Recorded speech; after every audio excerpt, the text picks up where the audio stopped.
तो क्वेश्चन करते हैं, the magnetic field associated with a light wave is given at the origin by, है ना, ये लाइट वेव में मैग्नेटिक फील्ड के वेरिएशन की इक्वेशन दे रखी है, इसको भी देखेंगे थोड़ी देर डिटेल में। If this light falls on a silver plate having a work function दे रखा है इसका, what will be the maximum kinetic energy of the photoelectrons. तो फोटो इलेक्ट्रिक इफेक्ट में जो बेस इक्वेशन थी वो क्या थी,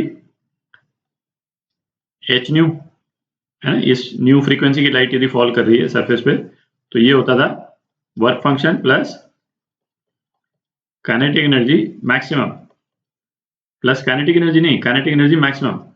और ये इस वाली एनर्जी को हम मैक्सिमम काइनेटिक एनर्जी क्यों बोलते थे, एक बार उसको रिकॉल कर लेते हैं, है ना। अपन हालांकि इसको डिस्कस कर चुके हैं पहले कि सपोज ये सरफेस है ना, और इस वाले केस में सपोज सिल्वर सरफेस है और उस पे न्यू फ्रीक्वेंसी के फोटॉन्स जो हैं वो इंसिडेंट है। तो ये जो वर्क फंक्शन जिसकी हम बात करते हैं, ये वर्क फंक्शन उन्हीं इलेक्ट्रॉन को निकालने के लिए एनर्जी है जो सरफेस पे है, सरफेस के जस्ट नीचे, ये जैसे जो मैंने इलेक्ट्रॉन बना रखे हैं, और ये वाले इलेक्ट्रॉन यदि बाहर निकलेंगे, ठीक है, तो इनकी काइनेटिक एनर्जी जो है वो काइनेटिक एनर्जी मैक्स होगी।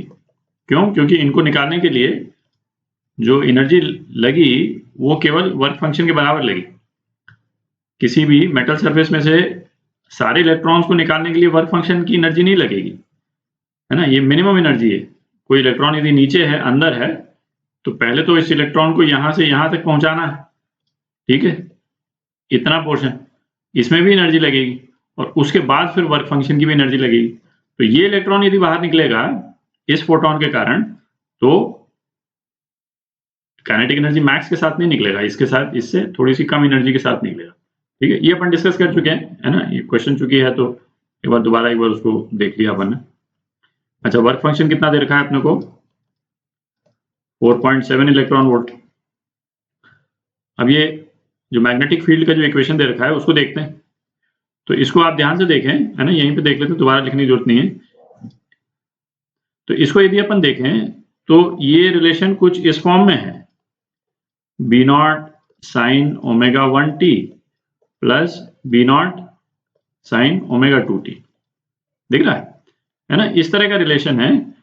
तो इसका मतलब क्या निकला कि ये जो इंसिडेंट लाइट है इसमें दो फ्रीक्वेंसीज हैं, है ना, एक जिसका ओमेगा जो है ओमेगा 1 है, और दूसरी फ्रीक्वेंसी जिसका ओमेगा जो है ओमेगा 2 है, ठीक है। तो दो फ्रीक्वेंसीज की लाइट पड़ रही है इस पे, तो हम ऐसा करेंगे, क्योंकि हमको तो काइनेटिक एनर्जी मैक्सिमम चाहिए, तो इसमें से जो हायर फ्रीक्वेंसी है उसको हम चुन लेंगे, ठीक है। तो हायर फ्रीक्वेंसी कौन सी है, ये वाली, ठीक है। तो इसको अपन ले लेते हैं। तो ओमेगा 2 जो है वो कितना है, 6.28 into 10 power 7 C velocity of light, ठीक है। तो इससे इसकी फ्रीक्वेंसी निकाल लेते हैं अपन, is equal to 2 pi nu हो जाएगा। तो अच्छा, इसमें देखें 2 पाई जो है वो 6.28 के बराबर है, तो ये तो कैंसिल आउट हो गया। तो फ्रीक्वेंसी जो है वो कितनी आ गई, 3 into 10 power 8 velocity of light into 10 power 7। तो ये फ्रीक्वेंसी हो गई। इस फ्रीक्वेंसी के फोटॉन्स जो है वो इंसिडेंट हैं, तो इस फ्रीक्वेंसी के फोटॉन की एनर्जी, है ना, वो कितनी होगी। तो इस फ्रीक्वेंसी को इलेक्ट्रॉन वोल्ट में एक्सप्रेस कर लेते हैं, ठीक है। तो ये कितना हो जाएगा, इसकी एनर्जी